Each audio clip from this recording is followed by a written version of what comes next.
সত্যেন, মই যদি তোমাক কিবা ক্লু দিওঁ ধৰিব পাৰিবা? নিশ্চয় পাৰিম ছাৰ। ৰ'বা, তুমি বহা।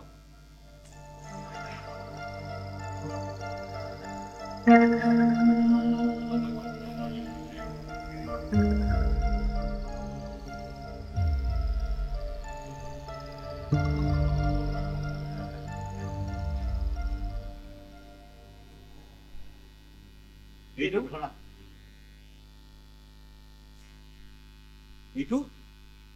এইটো মোৰ ল'ৰাৰ চোলা।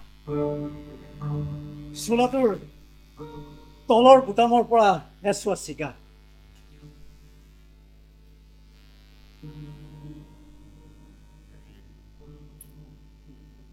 আপুনি এইবোৰ কি কৈছে এবাৰ ভাবি চাইছেনে ছাৰ? মোৰ চিন্তা ভাৱনাই সকলো শেষ হৈ গৈছে সত্যেন। এতিয়া তুমি ভাবা তুমি কি কৰিব পাৰা।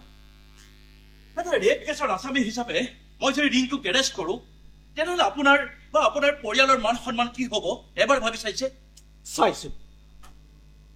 ছোৱালীজনীয়ে কৈছে ল'ৰাকেইটাক দেখিলে চিনি পাওঁ, আৰু যদি নাপায়ো তথাপিও মানুহে জানিব যে গংগাপুৰ হাইস্কুলৰ প্ৰধান শিক্ষকৰ ল'ৰাক এই কেছৰ আসামী হিচাপে সন্দেহ কৰা হৈছিল। পাছে কি হ'ল? গোটেই গংগাপুৰে আপোনাক বেলেগ দৃষ্টিৰে চাব। যিখন জেগাত আপুনি মূৰ থিয় কৰি ঘূৰি ফুৰিছিল সেই জেগাতে আপুনি চোৰৰ দৰে মুখ লুকুৱাই থাকিব লাগিব। তাৰ বাবে মই ভয় কৰা নাই সত্যেন। মই ভাবি ল'ম ই মোৰ পূৰ্বজন্মৰ পাপৰ ফল। তাৰোপৰি ৰিংকুৰ এটা পলিটিকেল ফিউচাৰ আছে। তাক যদি মই এৰেষ্ট কৰোঁ তেনেহ'লে আনফালৰ পৰা মই প্ৰেছাৰ আহিব পাৰে। আৰু সেই অসহায় নাৰীগৰাকীক অসুৰ দৰে ধৰ্ষণ কৰা ধৰ্ষণকাৰীকেইটাক ধৰিব নোৱাৰিলে তোমাৰ ওপৰত কোনো প্ৰেছাৰ নাই? হয়তো আহিব পাৰে। তেনেহ'লে আচলতে তুমি ভয় খাইছা সত্যেন। আপুনি ঠিক কৰিছে ছাৰ। এই মুহূৰ্তত মই ভয় খাইছোঁ, কিন্তু ভয়টো মই মোৰ নিজৰ কাৰণে খোৱা নাই। কাৰ বাবে? মোৰ বাবে? হয় ছাৰ, আপুনি হয়তো আপোনাৰ অজস্ৰ প্ৰাক্তন ছাত্ৰৰ মাজৰ এজন বুলি মোক উপেক্ষা কৰিব পাৰে, কিন্তু মই আপোনাক তুমি কি ক'ব বিচাৰিছা মই জানো সত্যেন, কিন্তু তুমি এতিয়া কেৱল মোৰ ছাত্ৰ নহয়, এটা দায়িত্বশীল পদবীৰ অধিকাৰী। তোমাৰ কৰ্তব্য এতিয়া তুমি ঠিক কৰিব লাগিব। এজন তথাকথিত মধ্যবিত্ত ভদ্ৰলোকৰ সন্মান ৰক্ষাৰ্থে অন্যায়ৰ লগত আপোচ কৰিবা নে এজনী দৰিদ্ৰ ছোৱালীৰ অসন্মানৰ বিচাৰ কৰিবা?